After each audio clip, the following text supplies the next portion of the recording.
अस्सलाम वालेकुम बच्चे, कैसे हैं सब लोग? होप सो सब ठीक होंगे। आज हम नाइन्थ क्लास की chemistry according to new syllabus chapter 1 के एक्सरसाइज के शॉर्ट क्वेश्चंस करेंगे। So let's just see the first short question. कहते हैं why is there a need to divide chemistry into many branches, give three reasons. ये हमने इस chapter के start में पढ़ा था कि जो केमिस्ट्री है वो बेसिकली एक कम्प्लेक्स और वाइड सब्जेक्ट है, और इसके हर स्पेसिफिक एरिया के ऊपर फोकस करने के लिए केमिस्ट्री को डिफरेंट डिस्टिंक्ट ब्रांचेस में डिवाइड कर दिया जाता है, ताकि जो साइंसदान है वो अपने इंटरेस्ट के स्पेसिफिक एरियाज़ के ऊपर फोकस कर सके और उसमें जो भी वो एडवांसमेंट या ब्रेक थ्रू करना चाह रहे हैं, नई चीज़ें दरियाफ्त करना चाह रहे हैं, वो कर सके। ठीक है, so this was the reason के केमिस्ट्री को डिफरेंट ब्रांचेस में डिवाइड किया गया। नेक्स्ट शॉर्ट क्वेश्चन है, कहते हैं रिएक्शंस में take place due to the electrons present outside the nucleus. आपके पास रिएक्शंस न्यूक्लियस के बाहर जो इलेक्ट्रॉन्स होते हैं उनकी वजह से होते हैं, या फिर वो इनसाइड द न्यूक्लियस हमारे पास रिएक्शंस हो रहे होते हैं। तो आपके पास केमिस्ट्री की कौन सी ब्रांच है जो इन दोनों रिएक्शंस को डील करती है? मुझे जो इलेक्ट्रॉन्स की वजह से रिएक्शंस होते हैं ना, उन सबको डील करती है फिजिकल केमिस्ट्री। फिजिकल केमिस्ट्री में उन सारे रिएक्शंस को स्टडी किया जाता है, और जो न्यूक्लियस के अंदर हो रहे होते हैं या न्यूक्लियस की वजह से हो रहे होते हैं उनको डील कर रही होती है न्यूक्लियर केमिस्ट्री। थर्ड है हमारे पास what type of problems are solve in analytical chemistry. Analytical का मतलब होता है मुझे एनालाइज करना। ठीक है, आपके पास एनालिटिकल केमिस्ट्री में अगर कोई चीज़ मटेरियल ले रहे हैं तो आप आइडेंटिफाई करते हैं कि वो मटेरियल किन किन एलिमेंट से मिलकर बना है। उन एलिमेंट्स को आइडेंटिफाई किया जाता है, उनको सेपरेट आउट किया जाता है। तो ये हमारे पास एनालिटिकल केमिस्ट्री होती है, मतलब एनालाइज करते हैं प्रॉपरली कि अगर कोई चीज़ है तो वो किस किस एलिमेंट से मिलकर बनी है। उनको पहले डिटर्मिन किया जाता है, फिर उनको आइडेंटिफाई किया जाता है, फिर उनको सेपरेट किया जाता है। ठीक है, नेक्स्ट शॉर्ट क्वेश्चन है, कहते हैं both graphite and graphene have hexagonal layer structure, what is the difference.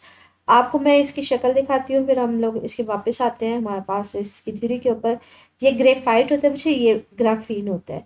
इस ये भी 6 कार्बन एटम से मिलकर बना होता है, इसमें भी 6 कार्बन एटम्स होते हैं। हेक्सागोनल ये भी होता है, हेक्सागोनल ये भी होता है। लेकिन ये देखिए, ये सिंगल लेयर है।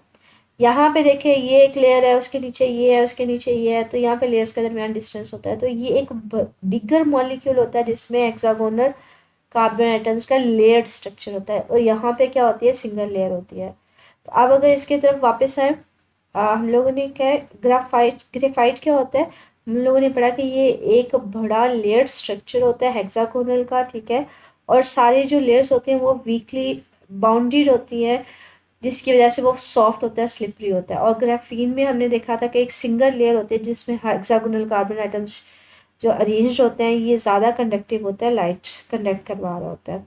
नेक्स्ट है हमारे पास क्या होता है,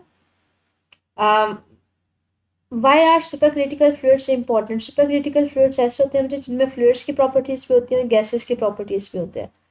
कहते हैं इंपॉर्टेंट क्यों है, ये इंपॉर्टेंट इसलिए होता है क्योंकि कुछ केमिकल रिएक्शंस जो नॉर्मल सॉल्वेंट्स में नहीं हमारे पास टेक प्लेस कर रहे होते, वो सुपर क्रिटिकल फ्लूइड्स में इजीली मतलब कैरियर हो जाते हैं। तो हम कहते हैं ये इंपॉर्टेंट है, क्यों? क्योंकि इसमें फ्लूइड्स के, लिक्विड्स की भी प्रॉपर्टीज़ होती हैं और इसमें गैसेस की भी होती हैं।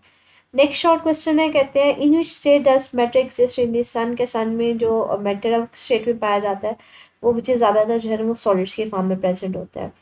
नेक्स्ट शॉर्ट क्वेश्चन है, what is the importance of graphene. ये हमने अभी पढ़ा, आपको मैंने स्ट्रक्चर भी दिखाया है ग्राफीन का। सबसे पहले तो कहते हैं इंपॉर्टेंट है, क्यों?